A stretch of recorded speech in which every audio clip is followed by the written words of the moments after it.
problem.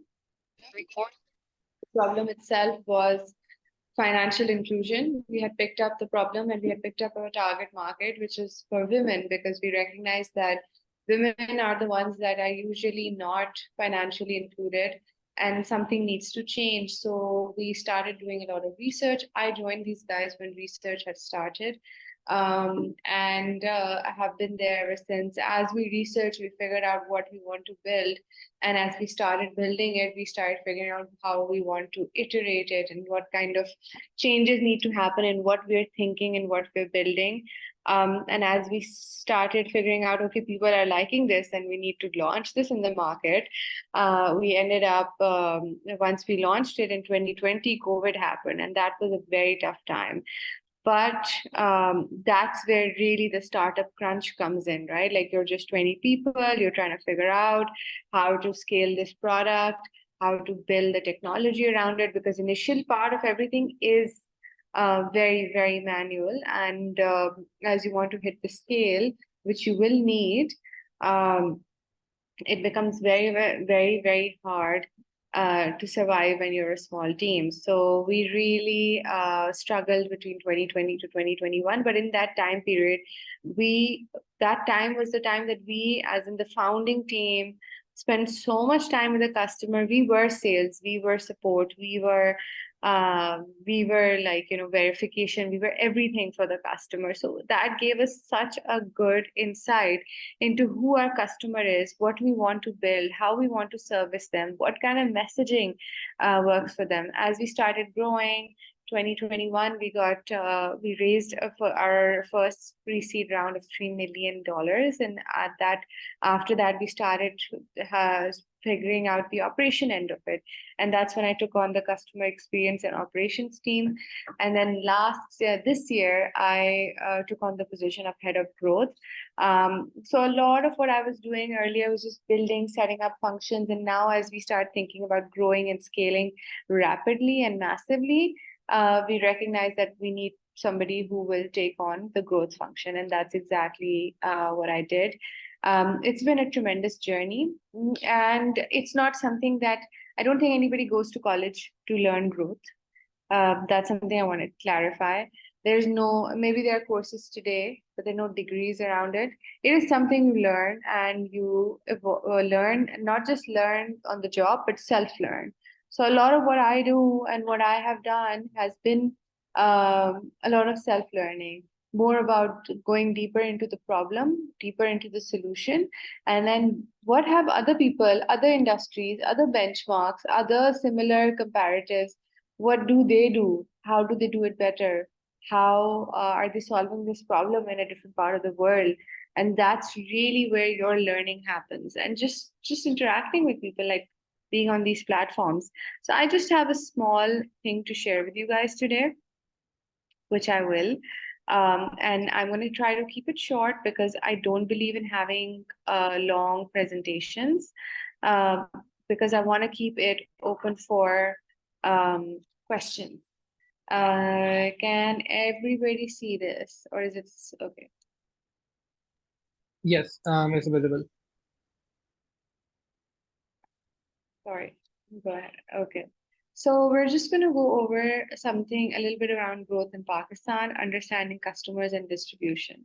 Our agenda is very simple, breaking down the problem and breaking down what we need to understand into why, who, what, and how. We're going to get into that, but the who is your customer, who we need to understand.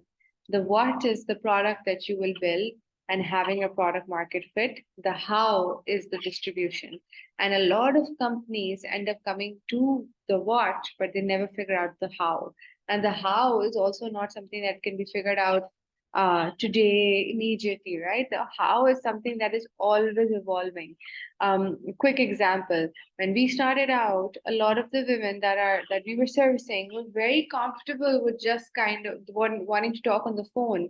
They would rather talk on the phone than interact with the app. Today they tell us that, why do you call me? Just talk to me, just message me, just make me fill it out on the app, or just give me like use WhatsApp. And that's a huge shift. Like before, it used to be, oh, like call, and then all of a sudden it's changed. So that how will always change, and you have to make sure that you're changing it. And then eventually we'll move on to Q&A. I would encourage that if you have questions, please write them down in the chat. I would love to take them, and I will also stop in the middle to take these questions. Right? I don't know what's happening. Okay, sorry. Why growth matters, and why does it matter today? So I just want to pose a simple question number out there. The latest reported number from Pakistan Bureau of Statistics is in August 2023 is that we have a total population of 241 million. That's a huge amount of people, right? And we have a digital population. This is another statistic that I got from Jan 2023 of 87.33 million. Even if you were to capture 5% or 1% of this market, okay, and sell them something of $1, that's still good enough amount of money that you can make. Or if you were to capture 10% of this market with whatever you want to build, whatever you're doing, wherever you're working, that's still a good amount of money. So the opportunity in Pakistan is huge. There, if you talk about opportunity, every industry has a problem. And I firmly believe that tech has solutions. Solutions can be built, solutions can be worked on. It's just about taking on that challenge, right? So if you are somebody who is who enjoys building solutions and who enjoys building, who wants to do something like that, this is a great opportunity market. I also want to point out a lot of people are leaving, and you know what? It's okay when people want to leave. Everybody deserves the opportunity to go abroad and see, learn, explore different kind of work environments, different industries. But I do also want to say, for those who feel like, oh, I wish I could leave Pakistan, get out of here. I just want to remind all of you guys that this opportunity is today. And this opportunity is untapped. And this opportunity is the opportunity that we, in a down market, can actually explore and be able to build something on top of. So it is something that to think about as we go forward. I want to talk about like how this opportunity can be built, right? What are those levers? What are those things that you can do? You essentially can do two things. You can either go and increase the market share. So there are two ways of doing that. One is that within this total population of 241 billion, in which 87.33 billion is not digitized, you figure out the ones that are not digitized and start getting them into the mix, right? The other is within the population of 87.33 million, and whatever your business is, you start grabbing that market share. So there's two levers that you can focus on. This is what drives strategy, right? Is you're increasing your market share in what you're doing, which can be done through your product, through product-led growth, or just your product itself, marketing functions, and sales. And there are lots of other things that can, but these are the three big things.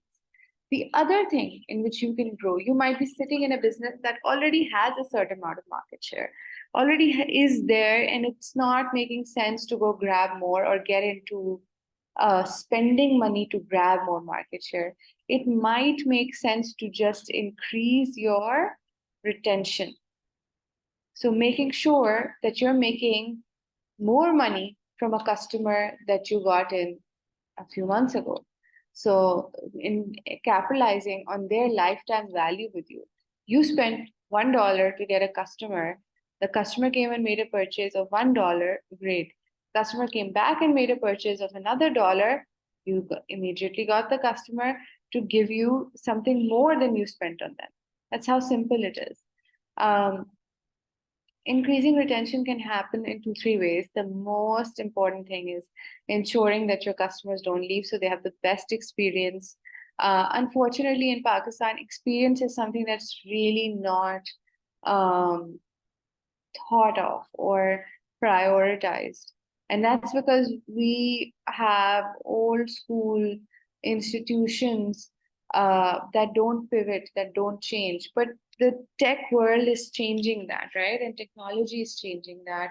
And if you don't, the fact of the matter is that technology and other competitors come in so fast, and there is a lot of interest in coming to Pakistan from even abroad, that if you don't change your experience for a customer, you will lose them.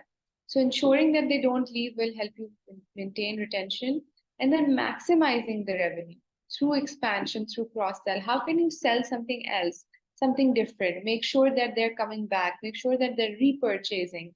Focusing on that strategy is really, really important for businesses that are primarily tech based.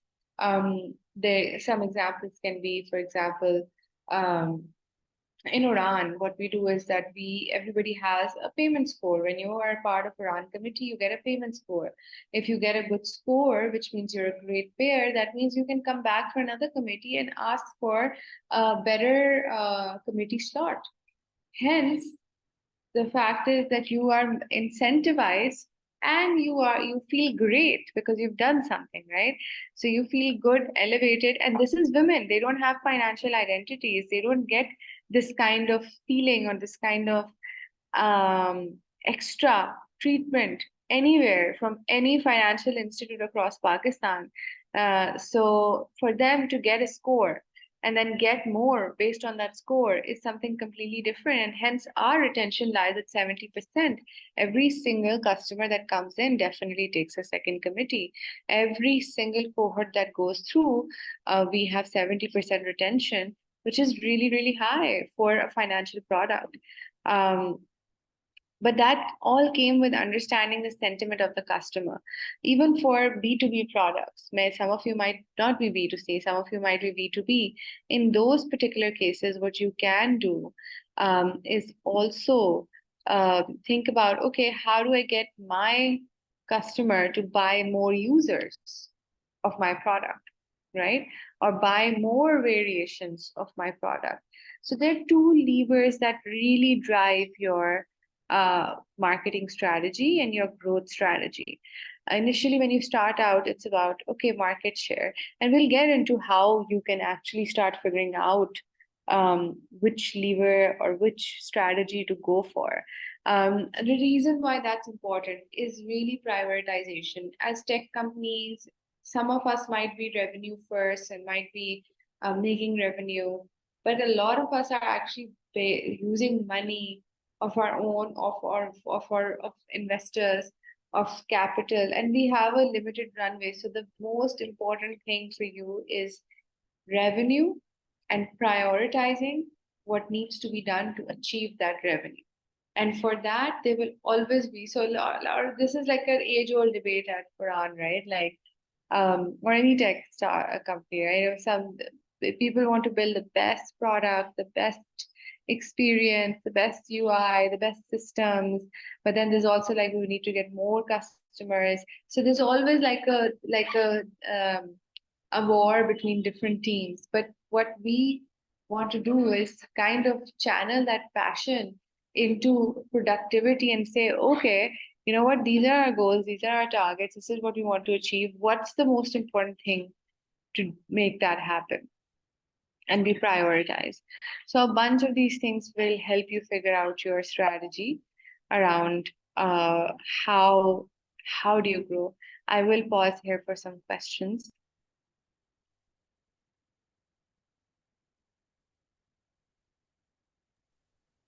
Right. So we actually have one in the chat, right? What does product market fit look like for Oraan, and how does Oraan define it?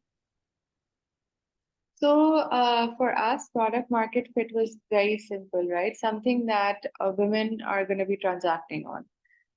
And something that they're comfortable transacting on. So our use case was women. We went in the market and we recognized that Not just women, but 40% of your population actually saves and borrows through committees. All developing countries in which financial access is low and people don't have easy access to banks, they might open bank accounts, but they don't really use them. They don't really have major use cases for them. Only 0.22% of the population of Pakistan has credit cards. 0.22, which is a horrible number, which means that most of your population doesn't have access to credit. Loans, yes, you can avail them, but from a formal financial institute, it's very difficult. And for women, it's next to impossible, especially women who are housewives. They don't have income of their own. So that was our use case. And what we recognized was they all use committees to finance their lives. They all use committees to run their households. This is the thing that they've been doing for generations. And not just them, women all over the world have a similar community financing model. And our product market fit was okay, if our app can solve for the challenges and our product can solve for the challenges that women face within the whole committee system, because there are lots of challenges, and we can convert a traditional committee doer into a Oraan committee member, that's a product market fit.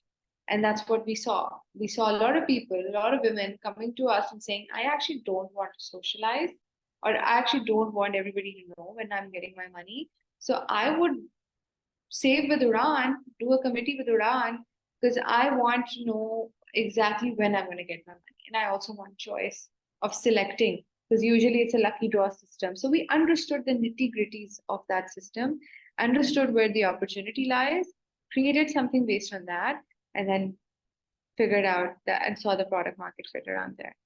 I hope that answers the question. Is there a follow up to that? Okay, so Mariam asks as well. Mariam, if you have a follow-up question, you can open your mic, you can speak also. Also you can drop a message in the chat, whatever you find comfortable. Great. Uh, The reason why I ask you guys to ask questions is because you have no idea how awkward it is to just look at slides and talk to yourself, essentially. So I feel weird, like I'm just talking to myself. So I want more voices and questions. I'm going to uh, move forward. okay, so we Go ahead. actually do have another question if you want to take it. Yeah, we'll go first. So, how to figure out pain points in the financial sector, right? Resources we can explore. Okay, great. That's exactly what's next.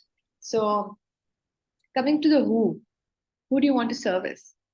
Who is the person or who's that audience that you want to build for? Because you can't build for everyone.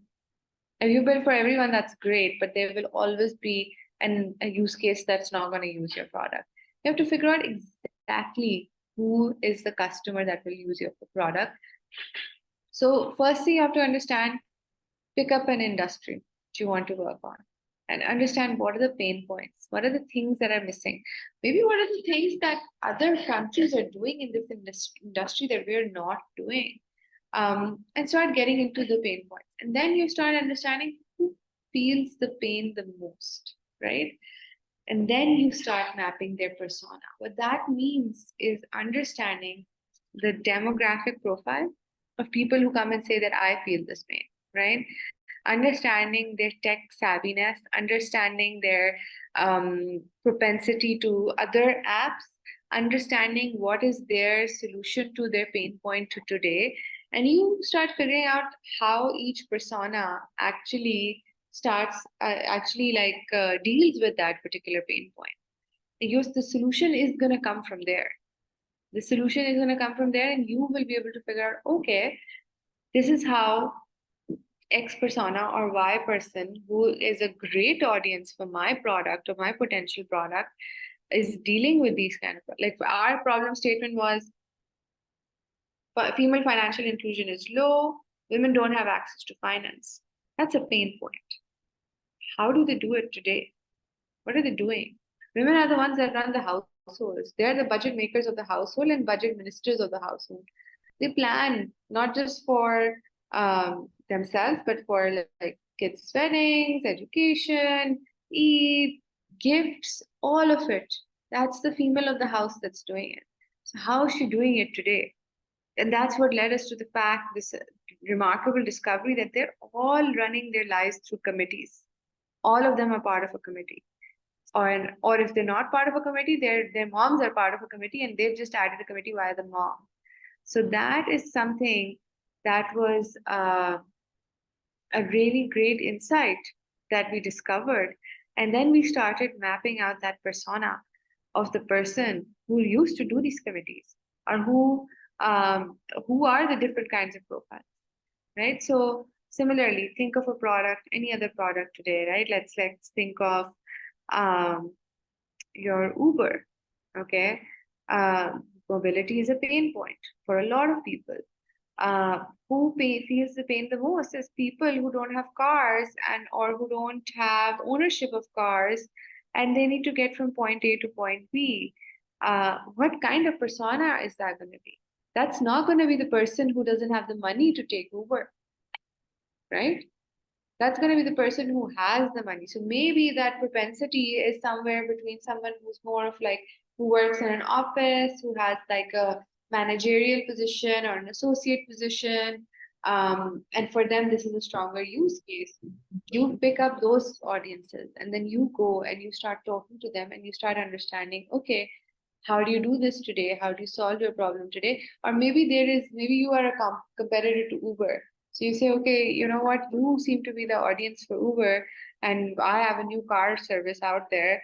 What is it that Uber is not giving you? Does that make sense to everyone? And then you understand that persona mapping is the most important thing, because if you don't understand your customers' pain points, you will never be able to build a product for them. And even if you build the product for them because you're very intuitive, you will never be able to sell it to them. So for building a product and for selling it, you need to understand who you're talking to. I'll pause here for more questions. Right. So we have one from Mariam. Can you share the early growth strategy? How did you get the first 100 users? So like I mentioned, when we launched the product, it was 2020, and we were just it was COVID. We were just 20, 30 people, and we started looking for where our target audience was, right? So we understood the audience, and we recognized that our target audience was on Facebook. So we went into groups and communities and started talking to them, and started developing really personal relationships. Like we would be talking to them, understanding their pain points, and then we pitched this product that, okay, you know what, we understand that you are not able to find a committee that you want. Guess what? Oraan, Maya from Oraan is starting a committee which Oraan will run. What do you think about it? And then they started joining us. And then one brought the other, and the other brought the other. And that was the idea, that get into community, go into groups of women where groups are found, because the product itself is a group product, right? And that's where, so we partnered with a lot of different communities, online and offline, to get to that customer. And those customers till date are with us. So that, because that was such a high relationship, highly nurtured growth strategy, the lifetime value of that customer is really, really high, but very costly, right? We can't do that. It's very, very hard. So when you start thinking of scale and mass scale, you have to start thinking of other distribution channels. So I want to get into more of that as well. I'll move forward. You know, Yeah, so Maya, actually, I have a question leading from customer personas. Rather than this is personally one a problem I faced when I was working at a previous startup. Right, yeah. the customer persona we design, right, through customer interviews before launching, right, was different, right.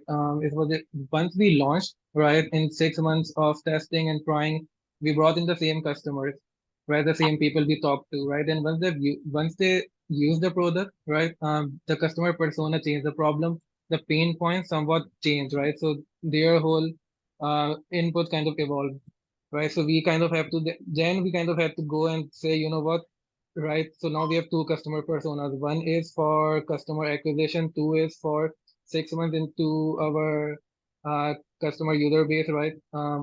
So how do you manage this change within customer personas in terms of acquisition and retention?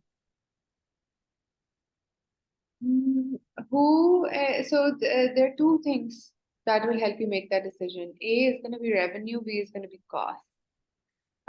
What's what is costing you more money to do right now? And then which one is going to build more revenue for you in the longer run? So you have to kind of do that analysis because that means that you have two different types of customers. Who will you put your bet on first?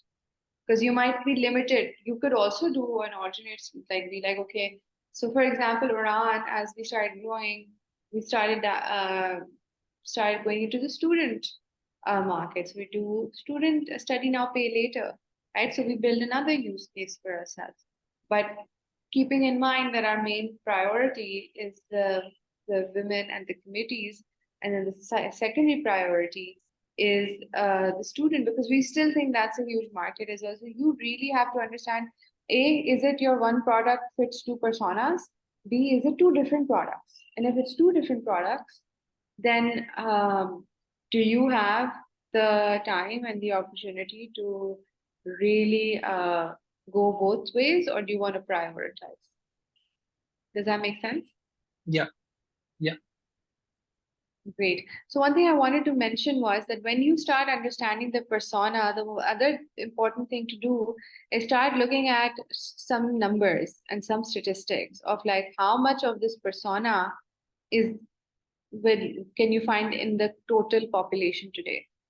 Because that will start making use, then you will start understanding your total addressable market, which is very, very important.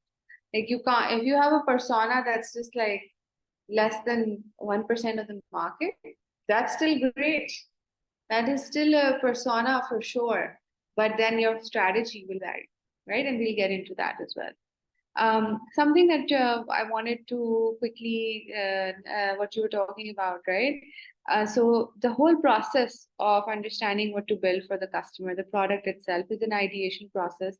And definitely go through what that is. We used a lot of design thinking at the start of Oraan to build our first version of our product. We recognized that wasn't working. We iterated, we pivoted, we created another version of the product, and we are consistently up, and even today we are iterating and we are creating new designs. So it's a consistently evolving process. You can't, in this world of technology, you are never going to have the same thing. Things are moving really, really fast, and you have to evolve your business. So the first important thing is empathize with your customer, whoever you're serving. You cannot build a product without having empathy, because you're going to think, yeah, this is not a problem. Why is this person feeling like this is a problem? This person must be so stupid that they feel that this is a problem. If there is a problem out there, you need to understand why somebody feels that. Then you start thinking of, okay, how do I design a solution for it? You start thinking around like ideas, lots of ideas will come, lots of, and we've seen this in movies around startups as well, right? People are just like thinking, sitting in a room, building ideas, thinking of ideas. My biggest thing is don't waste time just planning and thinking. You have an idea, make a little bit of a prototype, go, and prototype can be anything. Oraan prototypes was initially just like on paper, we printed out screens and we went to women and we said, if you saw this, where would you click? How would this feel? We didn't have an app, we just had paper design. And that gave us the confidence to go and say, okay, you know what? 30% of the people that we've spoken to are liking this.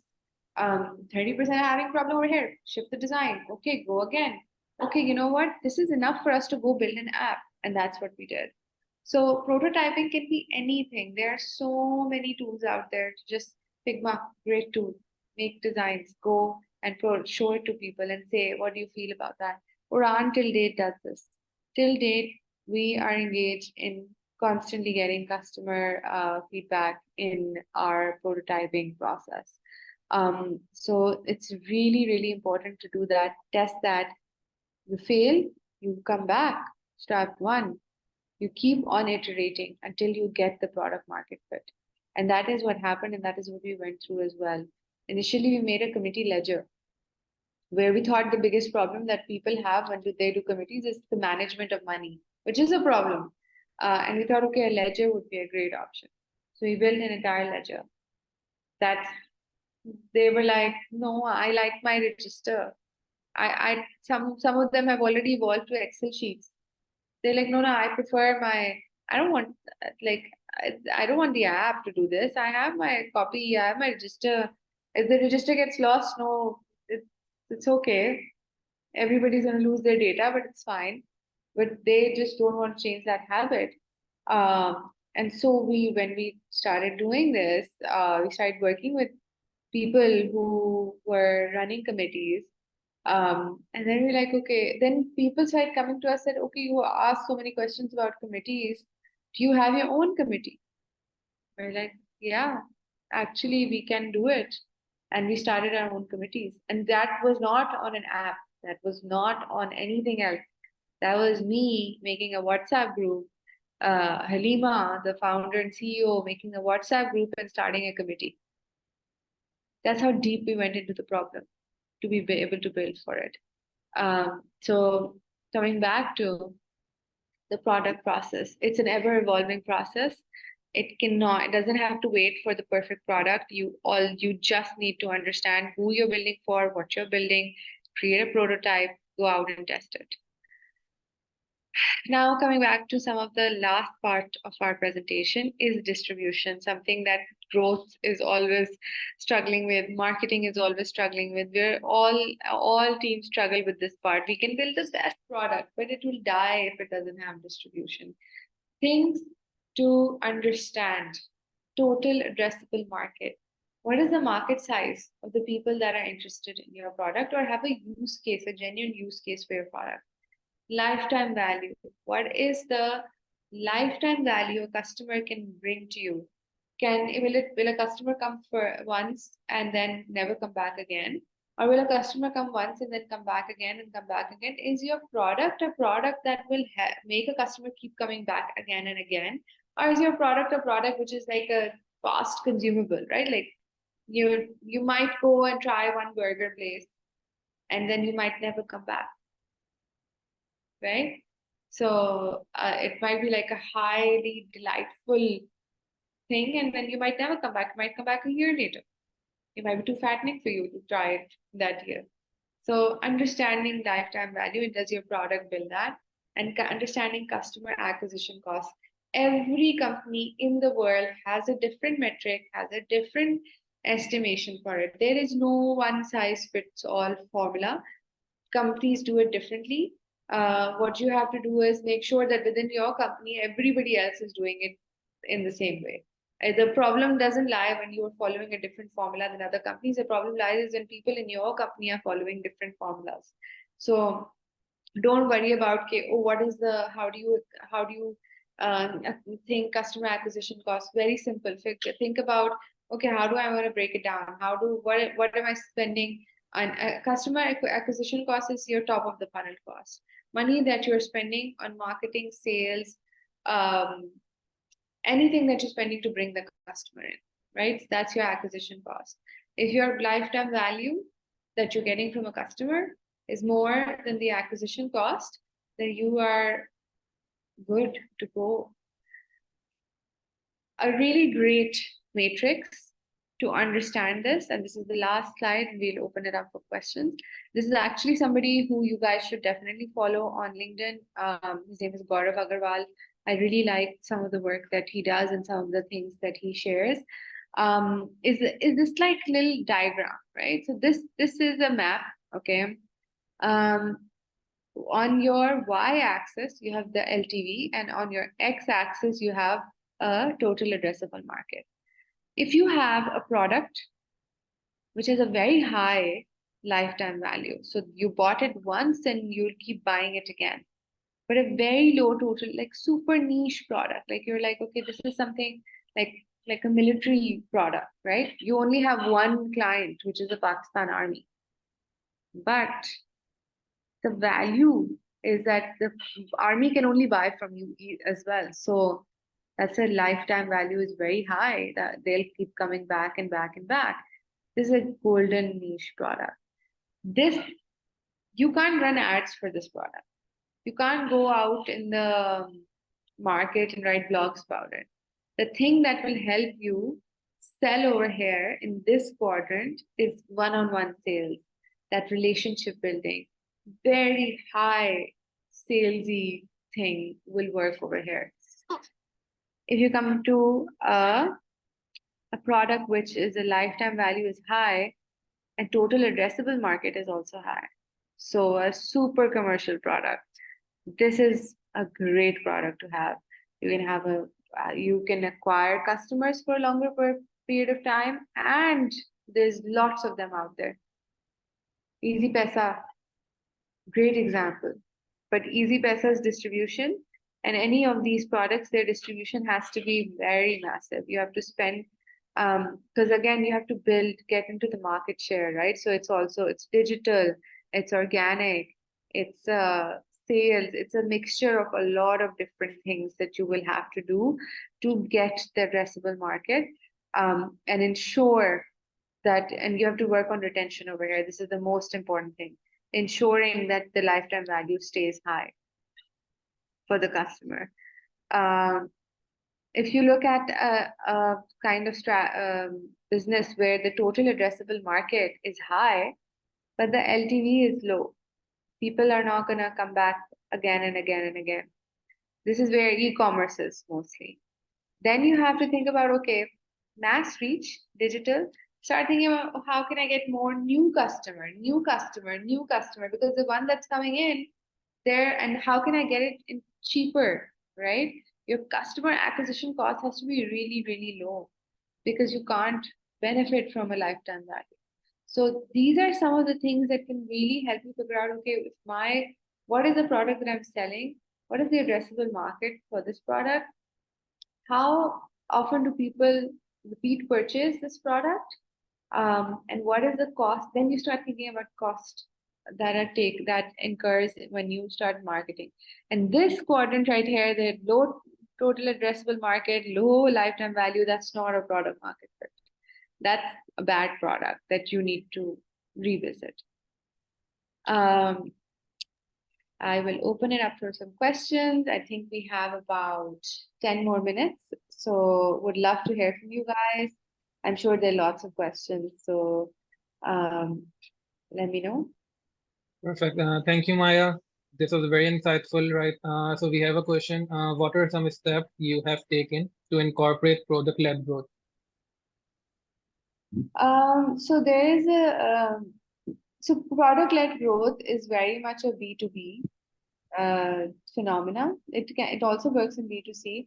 There is slightly inherent product-led growth built into committees because the virality is high. Like people normally do them in groups anyways.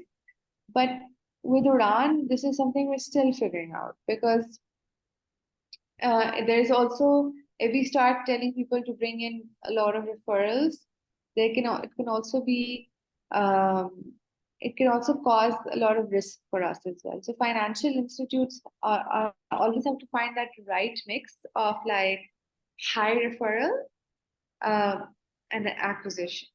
So and risk, right? So we have to be careful around that.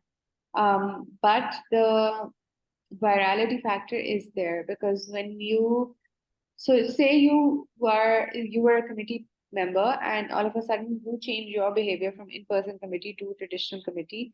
So you kind of like, you tell your other people in the committee that, oh, this is what I'm doing, this is where I'm at. And that is something that has really helped us bring more and more people. So that definitely helps. But overall, we have not done something massive for product-led growth. Okay, perfect. So Maya, how did you solve for customer trust initially? Like Pakistan is a very low trust market, right? It's stemming from what you said about customer experience, right? I faced it. Everyone in a startup has faced it, right? How did you guys solve for it? Especially people trusting their money with Quran, right? That's a very big leap of faith for Pakistanis to take. Yeah, it's a huge problem. It's a Yeah. big problem. It's a very, very good question. Financial companies, money related, yeah, trust is a very, very tough one. But what really helps over there is so content marketing really helped us. Then a lot of like on ground activities, like going into different corporates, different places where we could have visibility. Um, Also, creating a community is something. So it wasn't just about joining Oraan committees, it was also about joining Oraan community. And the community is not just about, okay, I want to do a committee. It's also about, oh, like women are kind of getting together, talking to each other. The other thing that it did was, is that it gave them certain amount of power because it's an open community that only open for women, but it gave them certain amount of power that if I want to go bash Iran, I can go bash Iran, right? So we created that space. When you created that space for customers, and we would all panic like anything, right? Like it's like one customer came and gave a bad review, and we're like, oh my god, now what? Now what? But what happened is that when a customer came and gave a bad review, we would respond to it, others would read it, some would come and like, like it's like typical group stuff, right? Like some would come and say, oh, how dare Uran, and some would come and say, but Uran's really nice. Yeah, Uran's really nice. So it just created that sort of conversation in a community where women felt comfortable enough to be like, okay, Uran's not like stopping us from saying bad things. And Uran is always engaging with us. So Uran is an entity that we know. And many times that we would be live on the community. People would see us. The thing that really helps them is putting a face or a person or a voice to the product. We are not there yet where we can just be like robotically talking to people. When it comes to money, they need to understand who this is, where they are, and that visibility is so important. Um, we also recognize that a woman doesn't even like our customer doesn't even apply the first time she see read a review. She will go and do check the website. She will go check where we are. There'll be a whole research that'll happen. So being present in all those research points, again, understanding and figuring out that and SEO helps over that, right? So this all happens because we talk to customers and we ask them why, where did you hear about us? How's your experience been? And that's when we kind of start understanding these little things that happen in a customer's mind when they want to trust us or when they don't trust us. Literally spoke to a customer today who said, yeah, I don't trust your app. Like, I just don't. But now that you're talking to me, I might actually change my mind. And I was like, okay, I'm so glad to hear that. She's like, I just needed somebody to explain to me why you're asking me questions. Right. And I was like, okay, now this is why we ask you questions. And she was like, okay, if you had just explained this to me when I joined, when I signed up, this would have been easier. Great learning for me. And I was like, okay, would it help if we put a video up with us talking? She's like, yeah, it would help. So, first thing we're going to do next week is going to start thinking about what that video has to be like. Yeah, but the best growth comes from customer, right? Any startup I work at or any person I meet who talks about growth, I say, you know what? Talk to your customers, talk to your suppliers, like talk to all your stakeholders, and you're golden there, right? We have a question from Mohammed Zubair, right? How can we effectively analyze our competitors and utilize these insights into our early stage startup journey from ideation to MVP? Um, Sorry, how can we effectively utilize, analyze our competitors and utilize these insights? Okay, so understand what the competitors are doing and Right. figure out people who use their Yeah. products. Sorry, can you guys hear me? Yeah. Yeah, people who use their products. What is the thing that's missing for people, right?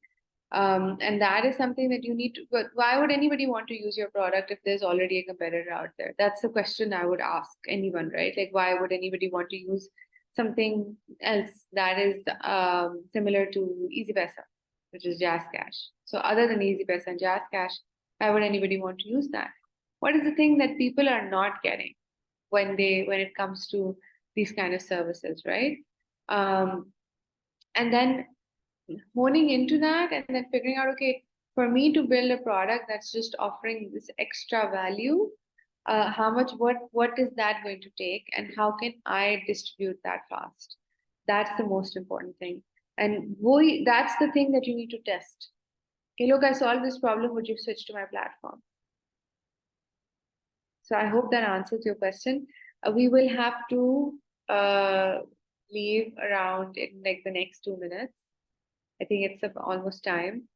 But if anybody else has any more questions, please feel free to write this to Founder Pakistan. I would love to answer more questions. You can always inbox me.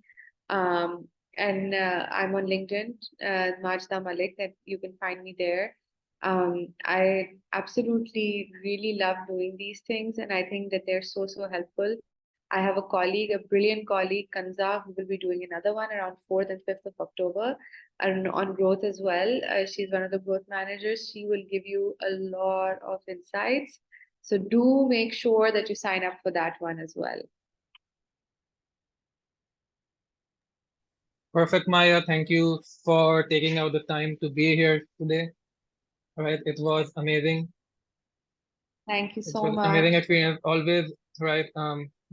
And again, as you said, right, I find these sessions far more educational than any certificate or degree could ever Absolutely. provide. Same. Yeah. So keep tuned, guys, to these sessions. Nice talking to you all. Have a good holiday, long weekend. You as well. You as well. Thank you. Bye bye. Yeah, likewise. Thank you. Bye bye.